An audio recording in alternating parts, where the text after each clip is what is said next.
Olá, eu sou Carolina Santana, professora de língua portuguesa, e hoje eu vim falar um pouquinho da minha disciplina para você que vai fazer concurso público, não importando se o concurso é da sua cidade, é um concurso pequeno, um concurso municipal, um concurso para ser servidor estadual ou um concurso para ser servidor federal. Não importa, o que todos queremos hoje é um lugar ao sol ou à sombra, não é verdade? E para isso, língua portuguesa torna-se aí uma disciplina fundamental. Então nós vamos falar um pouquinho desse panorama de português para concurso, para que você acompanhe, para que você se motive a estudar. Para quem está chegando na prova agora, a prova é o maior concurso do Brasil, né? A maior instituição do Brasil para concurso, e nós todos os professores, temos aí a responsabilidade de organizar o concurso para você. Então, você que tem pouco tempo, precisa trabalhar, precisa estudar. Nas nossas aulas, né, há mais ou menos aí, já há um bom tempo, fazemos aulas de 30 minutos e de 30 em 30 você vai otimizando seu tempo, você vai aprendendo como estudar, você vai tendo a oportunidade de filtrar aquilo que é mais importante. Isso é fundamental.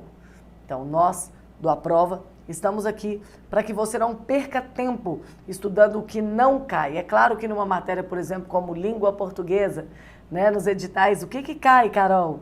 E aí cai a gramática inteira, a parte de morfologia, de sintaxe, de semântica, cai tudo. E aí o aluno fala, gente, mas não vai ser possível. Né? Então a gente sabe que dependendo da banca, a cobrança vai mais por um lado, mais por o outro, mas é possível a gente traçar aqui um panorama para concurso público. Vem comigo então, eu trouxe aqui umas tirinhas, umas coisas para ficar legal a gente refletir sobre isso. Olha lá. Meu primo resolveu treinar artes marciais. Que legal! Mas ele é o menor e o menos experiente da turma. O coitado tem apanhado mais que a língua portuguesa. Vixe, a língua portuguesa tem apanhado. Esse tipo de reflexão, né, esse tipo de apontamento é cobrado nos concursos públicos hoje.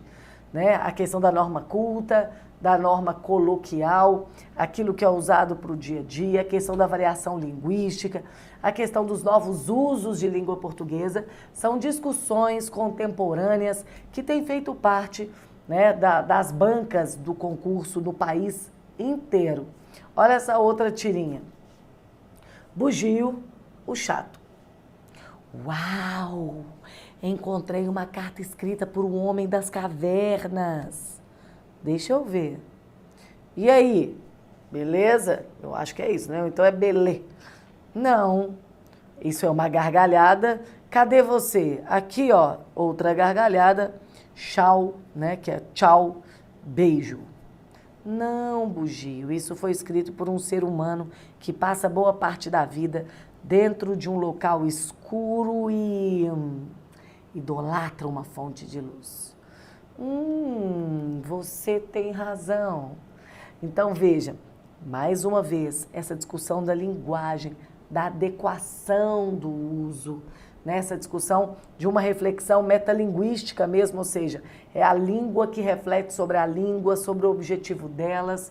As bancas, de uma maneira geral, cobram sim os textos dissertativos, argumentativos, mas também cobram charges, né? Cobra poema, cobram uma infinidade grande de gêneros textuais e está preparado para refletir e para discutir sobre esse tipo de assunto faz parte daquilo que promete cair na sua próxima prova. Né? Olha mais essa última tirinha que eu trouxe, olha, é a professora em sala de aula. Crianças, essa semana iremos estudar as regiões Sul e Nordeste. Vamos aprender as diferenças entre elas e... gente, finalmente vou poder contar um monte de história de minha terra. Baguri e eu lá dos Pampas. Não temos tempo para essas bobagens, Mariana e Raimundo. Trate de falar o português corretamente. Bom, agora abram os livros, na página 45. Né? Aqui nós temos retratados uma situação de preconceito linguístico.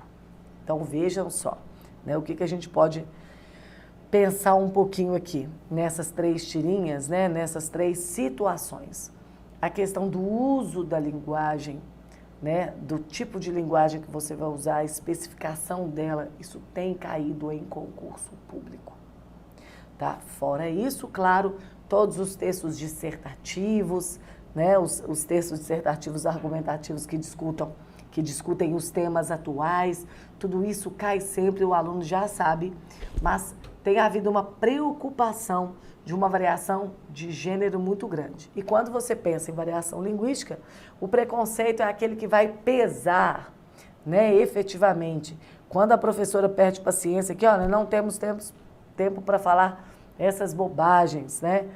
Trate de falar o português corretamente. E aí, essa discussão sobre essa correção, o que é ser correto, o que é ser, né, um português de norma culta, isso tudo cai muito em prova hoje. Né? Então, quando a gente pensa na questão do correto e do incorreto, nós estamos falando de gramática. Né? Se você fala nós é, nós foi, nós vai, você está cometendo incorreção, mas só em relação à norma culta da língua. O que a prova vai discutir, o que muitas vezes as pessoas perdem por preconceito, é a questão mesmo da adequação da linguagem. Né? Como nós vimos lá, esse textinho colorido aí, que fala sobre a questão da proposta dessa linguagem abreviada e de WhatsApp, para quem vai se dirigir essa correspondência?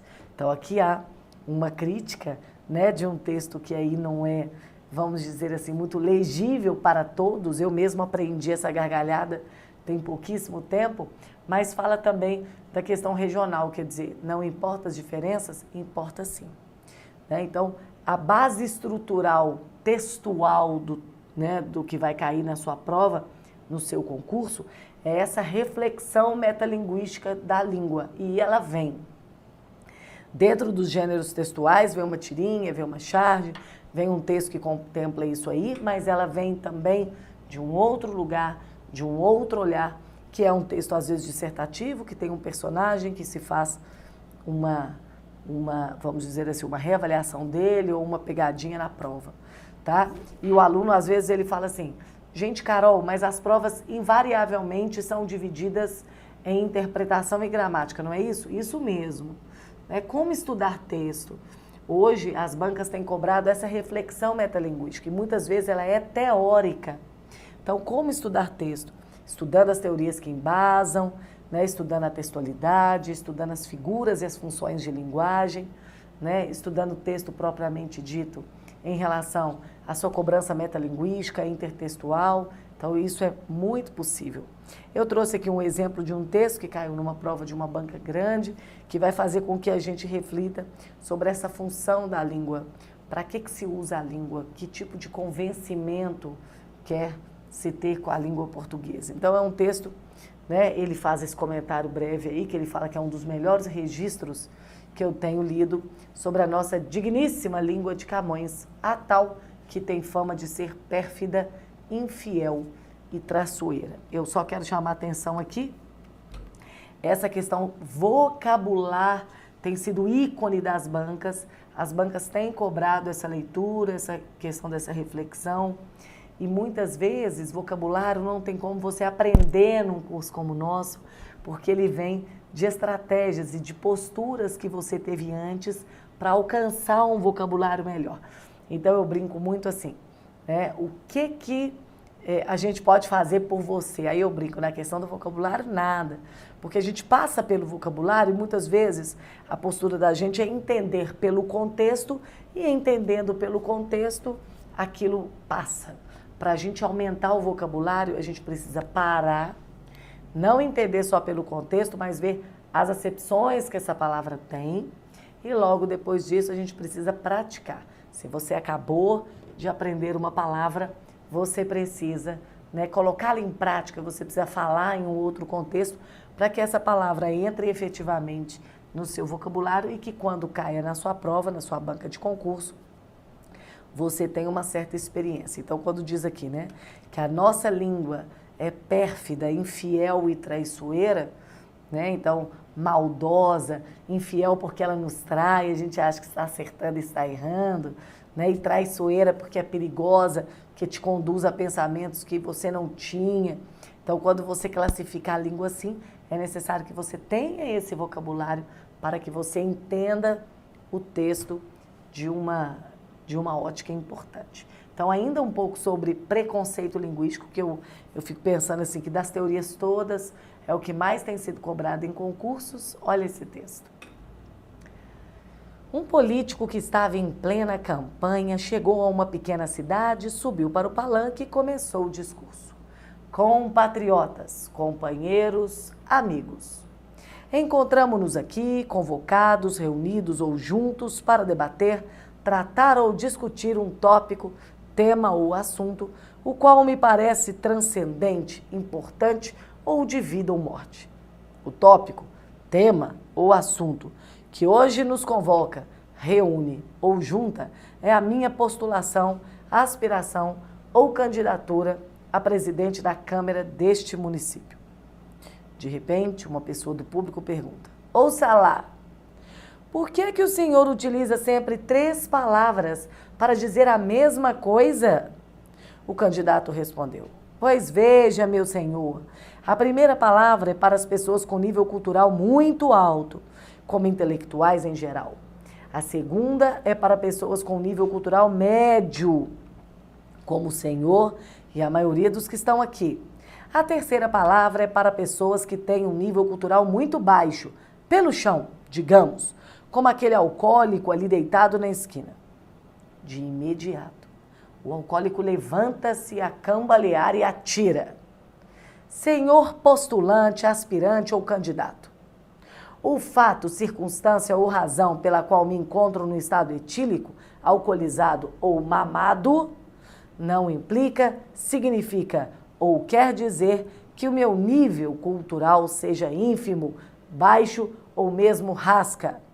E com toda a reverência, estima ou respeito que o senhor me merece, pode ir agrupando, reunindo ou juntando os seus haveres, coisas ou bagulhos e encaminhar-se, dirigir-se ou ir direitinho à leviana da sua progenitora, a mudança da sua mãe biológica ou a PQP. O texto na íntegra está aí, ele foi colocado, então eu simplesmente reproduzi, né? Então, vejam bem, o que tem aqui? Né? Uma questão de preconceito, uma questão vocabular, de chamada de atenção. Então, muitas vezes a prova coloca esse tipo de texto para que você faça uma reflexão. E quem simplesmente reflete a língua sobre o que é certo ou o que é errado, erra esse tipo de questão ou de raciocínio para essa prova, ok? Então, agora eu quero finalizar respondendo 3 perguntas para localizar e para, espero, né, deixar você com vontade de estudar um pouquinho, não só português, todas as disciplinas, né, dos meus colegas, que juntas aí faz com que você consiga essa aprovação, você consiga o resultado esperado. A primeira: português é a disciplina mais importante do concurso? Sim! Aí quem está aí do outro lado vai dizer, né? Ah, mas todo professor fala isso. Não, senhores. Geralmente, português é o critério de desempate, né? Então, por isso, geralmente o peso de português é peso 2. Geralmente, o maior número de questões de uma prova de concurso é da língua portuguesa. Então, veja, todas as questões podem ter o mesmo, todas as provas, né, as disciplinas, podem ter o mesmo número de questões. Mas quando tem que dar peso 2 e aumentar, presente, é a língua portuguesa, né? O peso maior é de língua portuguesa, o desempate é de língua portuguesa. E aí, né, eu vou para a segunda pergunta. O que estudar de português para concurso? Eu tenho aí 3 frentes, né? Eu tenho a parte de interpretação de texto, que cai, sim, coisas teóricas, então tem como estudar, porque tem aluno que é muito melhor em gramática do que em texto, tem aluno que é muito melhor em texto do que em gramática. Primeira coisa, você tem comigo, né, um estudo de texto, uma reflexão teórica, a gente fala sobre tipologia textual, sobre variação linguística, nós falamos sobre muitos assuntos, intertextualidade, metalinguagem, figura de linguagem, função de linguagem, isso tudo cai em prova. Então essa é uma parte. As outras duas divididas em morfologia e sintaxe.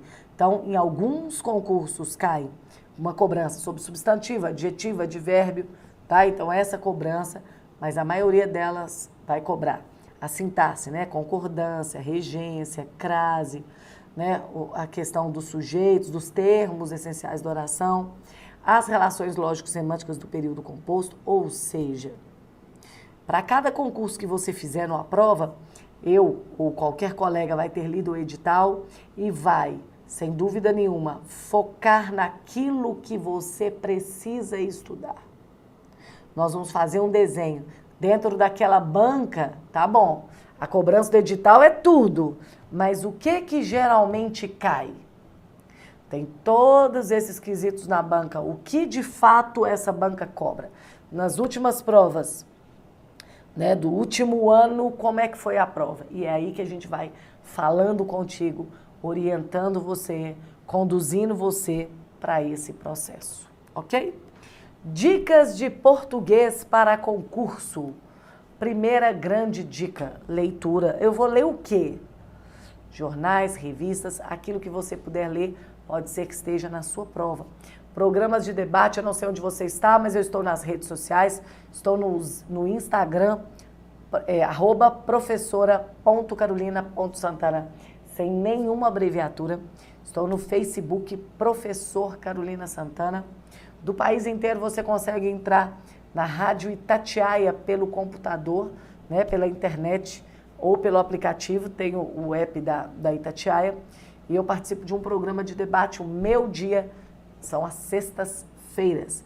Toda sexta-feira, 10h05 da manhã, eu estou na Rádio Itatiaia, conversando sobre temas diversos. Então, esse programa vai ao ar de segunda a sábado, sempre debates. E o meu dia lá são as sextas-feiras. Então, lembrando, programas de debate sempre muito aí profícuos para que você entenda, para que você torne isso aí bem redondo. Valeu, gente! Deu para dar uma norteada? Então, qual é, Carolzinha? A grande vantagem de estudar com você, né? É a mesma grande vantagem de estudar com todos os colegas do Aprova. No Aprova Concurso, você tem aulas de 30 minutos, você consegue saber o que de fato cai nas avaliações, você consegue fazer uma preparação efetiva em menor tempo, né? Mas que vai ser bem pontual para aquilo que vai cair na sua prova. Se você já conhece o Aprova, continue conosco. Quem não conhece vai ter uma experiência a partir de agora. Os professores estão disponíveis, estamos nas redes sociais. Aqui eu não vejo você, só você que me vê. Mas a partir do momento que você aparece nas redes, então, nós conseguimos nos ver. E é muito legal o aluno falar, ó, tô fazendo concurso tal com você no Aprova. Tem uns que tiram foto e põe no meu Instagram para provar que está estudando ali, né? Ou então manda e fala assim, ó, passei com você. Estou dando esse recado aqui, fui um aprovado, é muito gratificante. Eu gravo nos estúdios de Belo Horizonte, eu sou mineira, né? Então, tá aqui, vocês gostaram do né, foi de propósito, está aqui, estamos aqui juntos, e aí você de qualquer lugar do Brasil pode ter aula comigo. Eu vou ficar por aqui, desejando sucesso para você e desejando que você me chame para estudar com você no próximo concurso, ok? Sucesso, força aí, porque no final o grande resultado esperado é a aprovação. E a gente também já sabe que quando você é aprovado em um, isso tudo continua, né? Porque você quer subir, claro. É um direito num país em que realmente passar em concurso tem sido, né, um jeito de se respirar nessa confusão toda que a gente se instalou, mas que se Deus quiser, nós vamos vencer, nós vamos conseguir transformar esse país, você vai ter trabalho, as coisas vão melhorar, não é qualquer trabalho, né? Um trabalho escolhido, um trabalho concursado, um trabalho que te dá um lastro importante para você construir o que tem que construir na vida. Não é isso mesmo? E eu espero você, não só eu, como a equipe toda do Aprova, esperamos você para que a gente possa ajudá-lo ou ajudá-la a galgar mais esse degrau, ok? Tchau, sucesso e até breve!